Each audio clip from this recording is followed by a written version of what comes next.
Moving along. So fucking sloop. We are here at your insistence. Care to share what this is all about? Of course.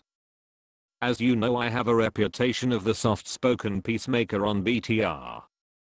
You could say I'm the no-drama mama that is always at the ready to calm any and every disagreement as they arise. Well. Go on. It has troubled me deeply that we have an ongoing disagreement between Miss Priss and Miss Soki about the military, their constitutional rights and the role played by the UCMJ in this debate. I'm distraught that these two cannot resolve this disagreement so the world can progress as it is intended.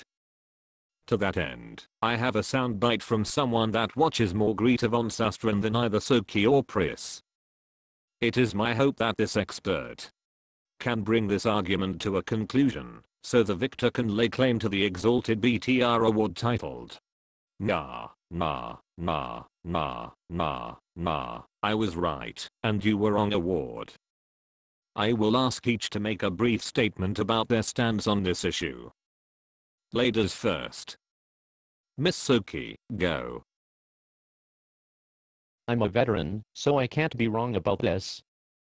I have the pocket constitution, so I know more than anyone that has ever lived. When I enlisted in the military, I signed away my every constitutional right, which meant that the Constitution had no bearing on my life, and since I'm a veteran, I can't be wrong about this. No one else has a right to have an opinion on this, because I'm a veteran with a pocket constitution. Poor me.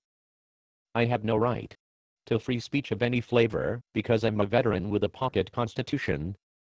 I was subject to the UCMJ and no other courts, because I'm a veteran with a pocket constitution. In closing, I would like to remind you that I'm a veteran with a pocket constitution and you are a muff-diving commie.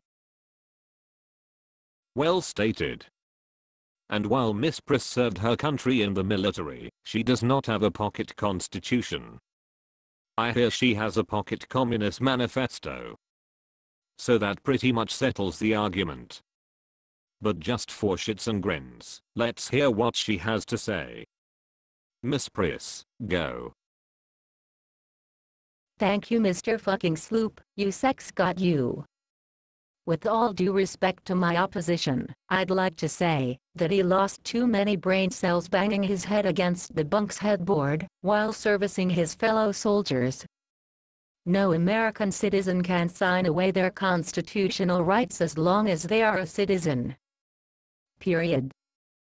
I would like to conclude by saying that fucking Sloop is indeed a pussy master and just being in his presence has made me come.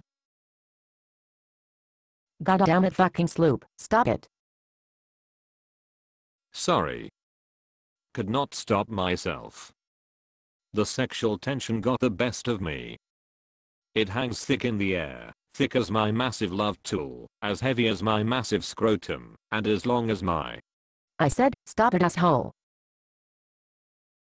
Okay. But to deny it is to live in folly. And now for the verdict. Mr. Producer, please play the expert soundbite. Much lovin'.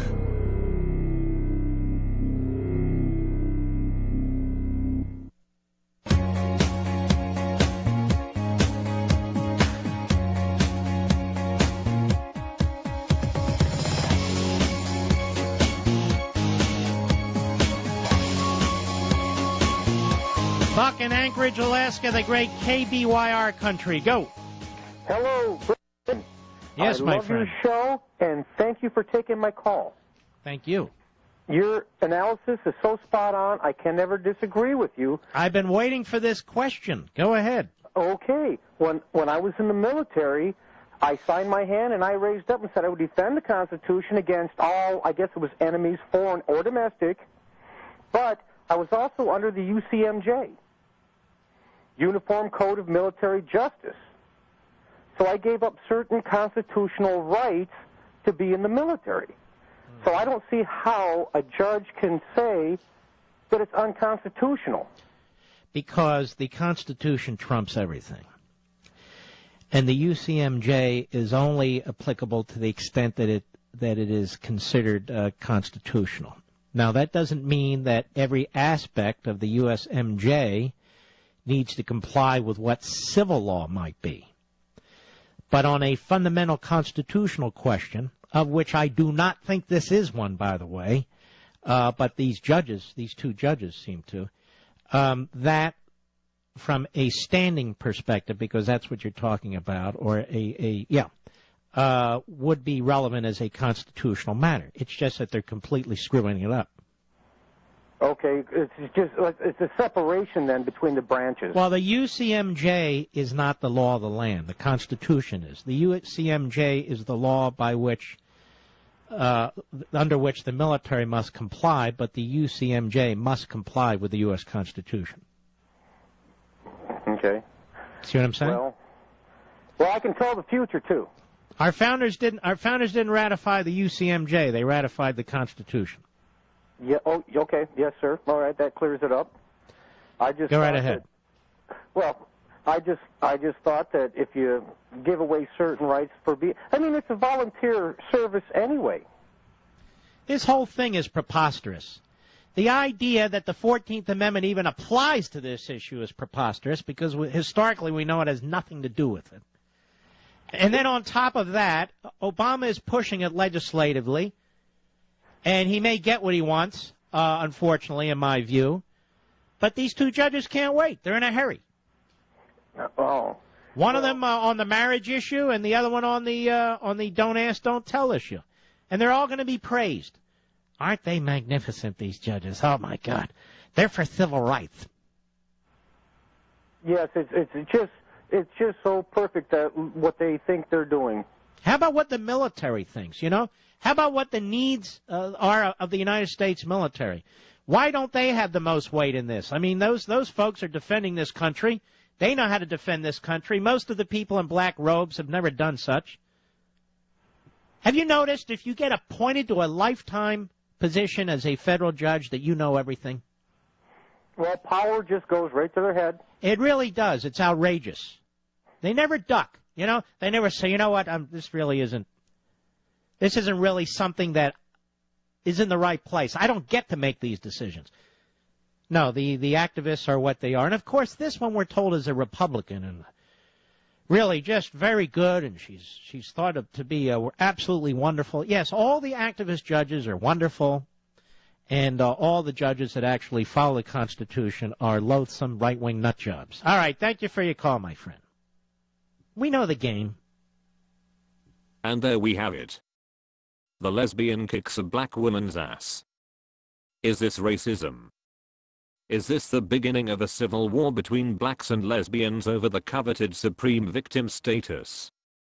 And what is to become of our black lesbian sisters?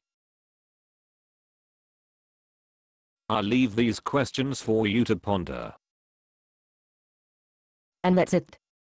You dragged my ass to the other side of the planet for that. Well, it is important, don't you think?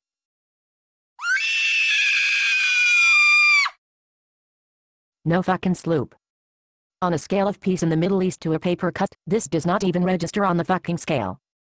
You summon us all the way to Japan on a dire matter of life and death, and this is what you got. Well, I guess I was thinking that. Wrong fucking sloop. You were not thinking, and you guessed wrong. The price must be paid. Okay. I'll lube up the back door while you fetch the King Dong strap-on. And that wraps up another Jen of the Jungle show. Thank you for joining us for this waste of life we experienced here tonight. And please join us next time as we report live from Our Lady of Mont Pubis Hospital, where fucking Sloop will be having a new asshole installed. Hey, is it okay if the Lesbo joins us? We can make it a Sloop sandwich.